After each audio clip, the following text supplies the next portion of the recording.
आप सभी का एक्लेवे सेंटर में स्वागत है। तो आज हम देखने वाले कार्बोक्सिलिक एसिड की केमिकल प्रॉपर्टीज। उसका मीन्स क्या होता है? तो मीन्स ऐसा होता है कि जो हमारे पास कार्बोक्सिलिक एसिड का COOH ग्रुप होता है, उनका दूसरे रिएजेंट के साथ कैसा रिएक्शन होता है, मीन्स उसके हम बोलते हैं केमिकल प्रॉपर्टीज। तो उसकी हम इस ग्रुप में देखें तो इस तरह का उसका स्ट्रक्चर होता है। तो इसमें जब हमारा OH बॉन्ड क्लीवेज होगा तब कैसी रिएक्शन देगा? जब हमारा सी डबल बॉन्ड हो नहीं, मीन्स सी बॉन्ड OH जो रिएक्शन देगा, क्लीवेज होगा और रिएक्शन देगा, तब कौन से किस टाइप की रिएक्शन होगी? जब आर मीन्स यहाँ जो भी ग्रुप होगा उसमें सब्स्टिट्यूशन होगा तो कौन सी रिएक्शन होगी? और आखिरी है जो C डबल बॉन्ड वो OH इसमें से CO2 रिमूव होता है और हमें एक अलग कंपाउंड मिलता है, तो कैसी रिएक्शन होती है? मीन्स हमें चार टाइप की रिएक्शन केमिकल प्रॉपर्टीज में दिखती है। जो COOH है उसकी जब OH बॉन्ड है वो क्लीवेज होता है, तब जब OH बॉन्ड क्लीवेज होता है तब एक C double bond OH cleavage होता है, तब एक COOH ग्रुप क्लीवेज होता है तब। और आखिरी है जब हमारा सब्स्टिट्यूशन कोई भी होता है हाइड्रोकार्बन चेन में, तब कैसा होता है वही हमें देखना है। Substitution on side chain.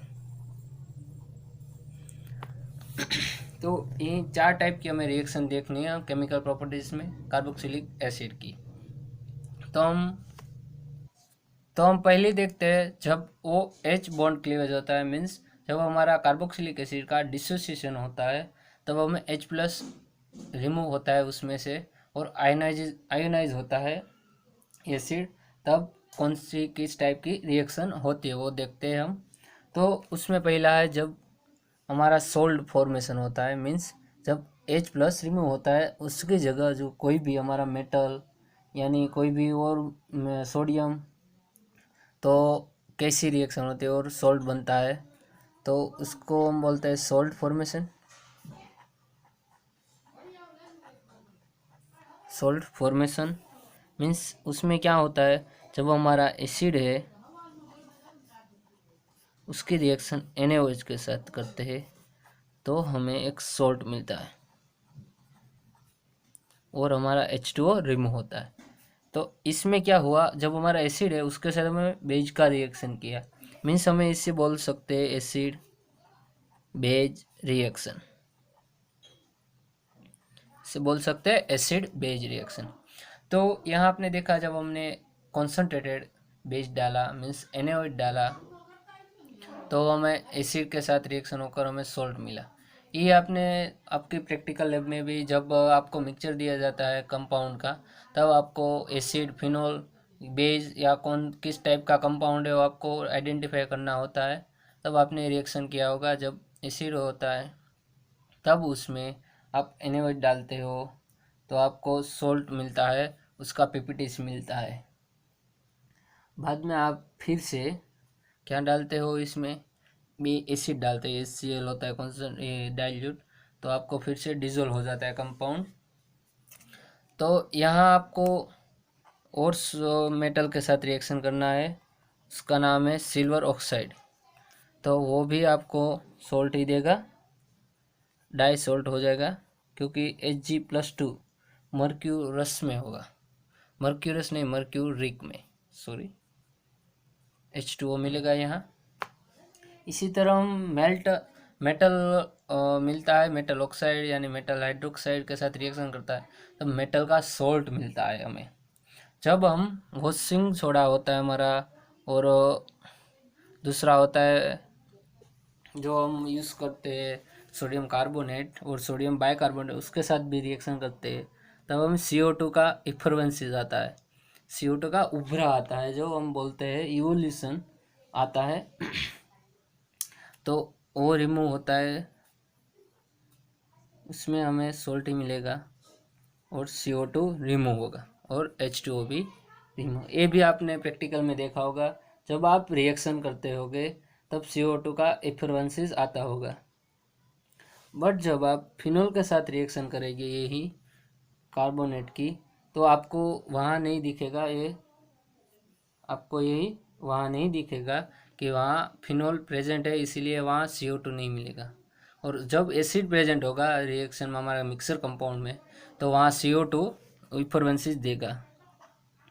और अब हम सोडियम बाइकार्बोनेट के साथ रिएक्शन करते हैं, जब हम एसिड की रिएक्शन सोडियम बाइकार्बोनेट के साथ करते हैं तब भी हमें सॉल्ट ही मिलता है और CO2 के इफरवेंसेस मिल सकते हैं।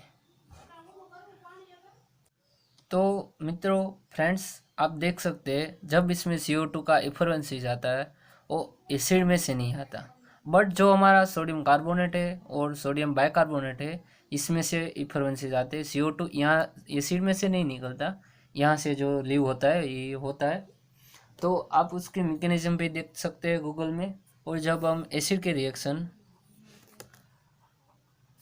एमोनिया के साथ करते हैं तो हमें एमोनियम सोल्ट मिलता है, एमोनियम सोल्ट मिलता है। इस तरह हमें सोल्ट फॉर्मेशन मीन्स हमारे OH बॉन्ड जब क्लीवेज होगा तब रिएक्शन देता है। तो अब हमने यही देखे, अब हम देखते हैं आगे। तो अब देखते हैं जब हमारा COH बॉन्ड क्लीवेज होता है तब कौन सी रिएक्शन होती है। तो उसमें पहली है एनहाइड्राइड फॉर्मेशन। मीन्स जब हमारे पास जो कोई भी एसिड है उसका 2 मोल लेंगे और उसकी रिएक्शन हम एसिड के साथ करेंगे, थोड़ी हीट देंगे और P2O5 के साथ थोड़ी हीट देंगे, तो हमें डायरेक्ट हमारा जो एनहाइड्राइड है वो मिल जाएगा। तो ये हुआ एनहाइड्राइड का फॉर्मेशन।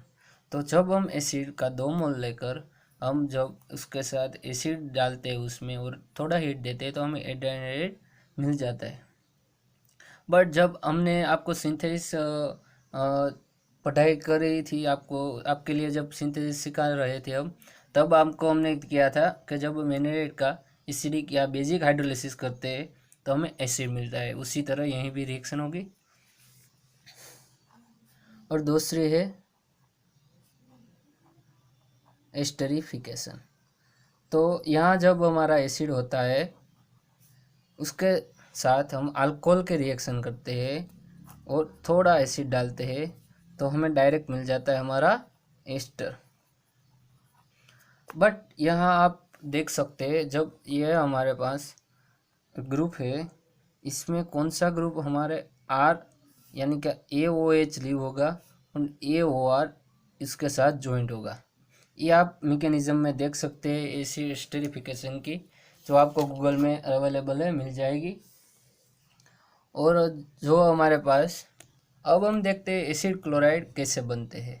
जो जब हमारे पास एसिड होगा उसकी रिएक्शन हम PCl5 PCl3 और SOCl2 थाइनाइल क्लोराइड के साथ रिएक्शन करेंगे तो हमें मिलेगा एसिड क्लोराइड COCl मिलेगा।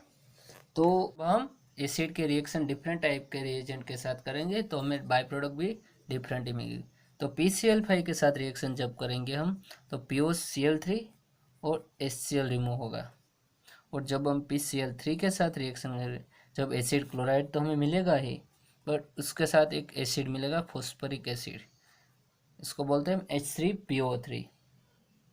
और SOCl2 के साथ रिएक्शन करेंगे जब हमें SO2 गैस मिलेगा और HCl भी उसके साथ बाय प्रोडक्ट में मिलता है। तो ये हुई हमारी एसिड। जब हमने सिंथेसिस पढ़ाई थी आपको तब हमने एसिड डेरिवेटिव्स, ये सभी एसिड डेरिवेटिव्स ही है। जब हमने आपको बताया था एसिड और बेसिक हाइड्रोलिसिस करते हैं तो हमें एसिड मिलता है। तो यहाँ हमें उसमें से हम एसिड में से वही बनाते हैं एसिड डेरिवेटिव्स। और चौथा हमारा बाकी है अमाइड। तो अमाइड हम जब एसिड के साथ रिएक्शन करते हैं अमोनिया की, तो हमें डायरेक्ट अमाइन मिलता है नहीं, बट हमें पहले एमोनियम सोल्ट मिलता है और बाद में हमें अमाइड मिलता है। यहाँ क्या होता है जो हमने आगे देखा, इसी तरह यह माइनस यह प्लस जनरेट होगा और इसमें से H2O रिमूव होगा, तो हमें डायरेक्ट मिलेगा अमाइड। हीट देनी पड़ती है, थोड़ी कंडीशन है, तो हमें अमाइड मिल जाता है। तो इसके भी हम एग्जांपल देखते हैं।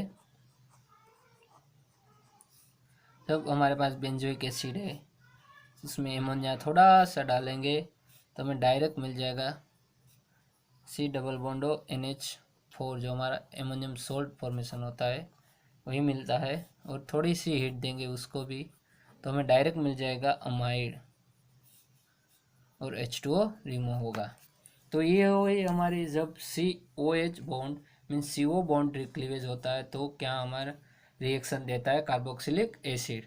तो आपको ये वीडियो पसंद आए तो लाइक करिए, अपने दोस्तों के साथ शेयर करिए और सब्सक्राइब कीजिए, और जो बेल का बटन है वो प्रेस कीजिए, क्योंकि आपको जब हमारा नया वीडियो आए तो नोटिफिकेशन मिलती रहे।